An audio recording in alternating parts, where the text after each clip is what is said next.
साहब श्रीमान हबीबुर रहमान साहब अपने शब्दों से हम सबको उद्बोधित करें।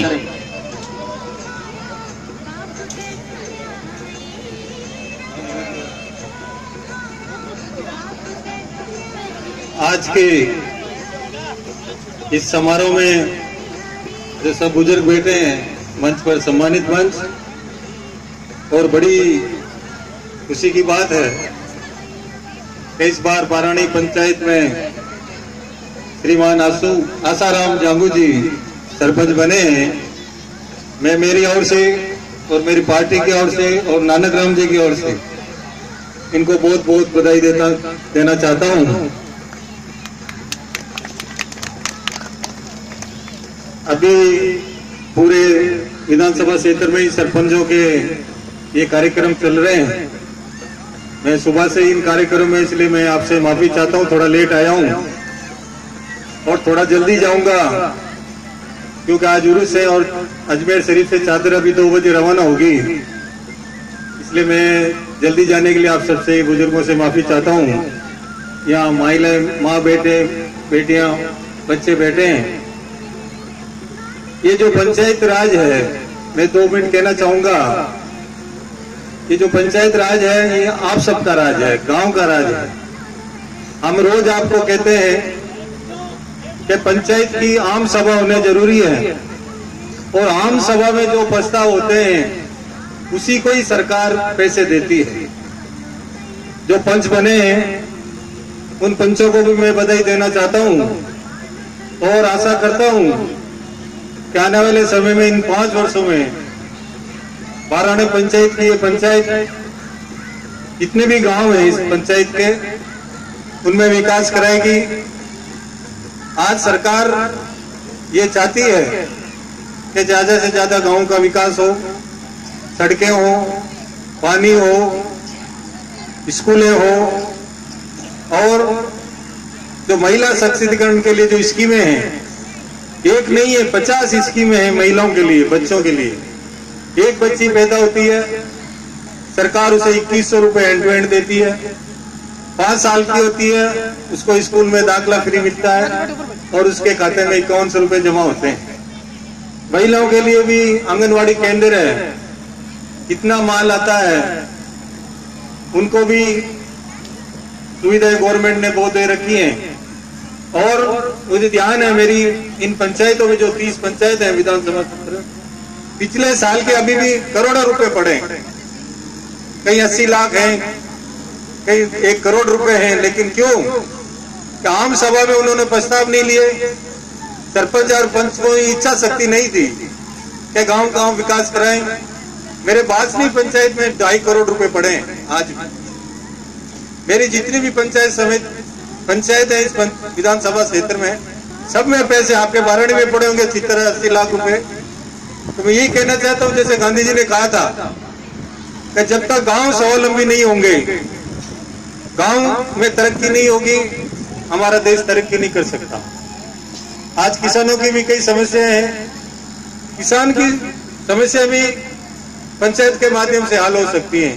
आज हम रोज बीज के लिए भागते हैं कि हमें बीज नहीं मिला। ये बीज भी आप पंचायत के थ्रू ले सकते हैं अगर पंचायत उसमें इच्छा शक्ति रखे। कोऑपरेटिव सोसाइटी हमारे यहाँ, वो भी अच्छा काम नहीं करती। कोऑपरेटिव सोसाइटी जब तक हमारे यहाँ मजबूत नहीं होगी, किसान हमारा आगे नहीं बढ़ सकता। कोऑपरेटिव सोसाइटी है जो किसान को मजबूत करती है।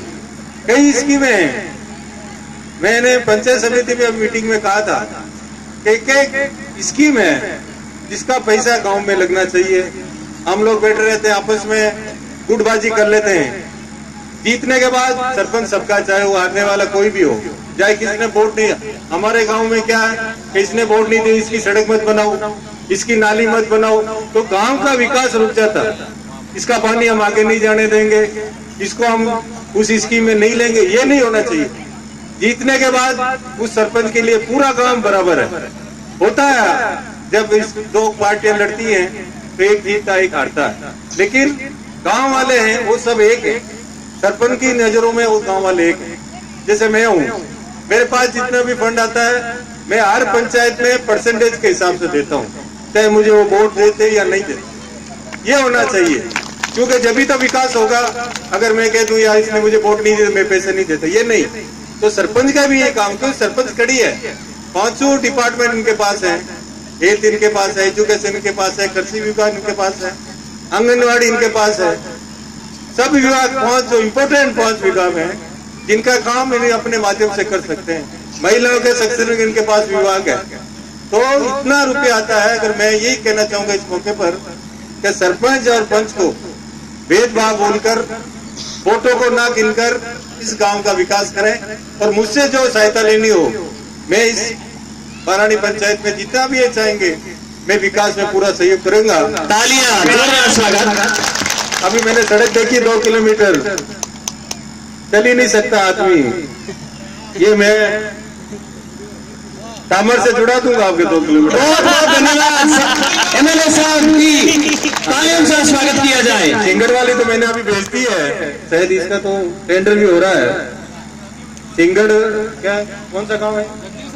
ये सड़क तो आपके चालू हो गई, लेकिन ये हाईवे वाली मैं आपका डामर करा दूंगा, क्योंकि मैं आया हूँ, बड़ी तकलीफ देखी है मैंने अभी। मेरे एरिया में ऐसी सड़कें नहीं होनी चाहिए, डामर होनी चाहिए, अच्छी सड़कें होनी चाहिए। एक बार फिर मैं बधाई देते हुए आप लोगों से माफी चाहूंगा। और माएं बहनें बैठी हैं, कहूंगा बच्चों को पढ़ाओ। अभी देखा नहीं 8वीं पास सरपंच लड़ेगा तो सब हिले विल्ले हो गए।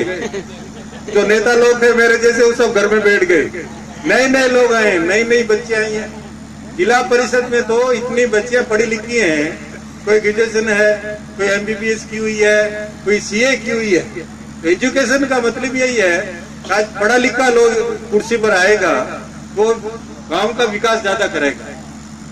पहले तो अनपढ़ आदमी बन जाता था, वो जानता कुछ नहीं था। 4 आदमी मेरे जैसे उसके पीछे होते थे, ये करवा ये मत करा, ये करवा ये मत करा।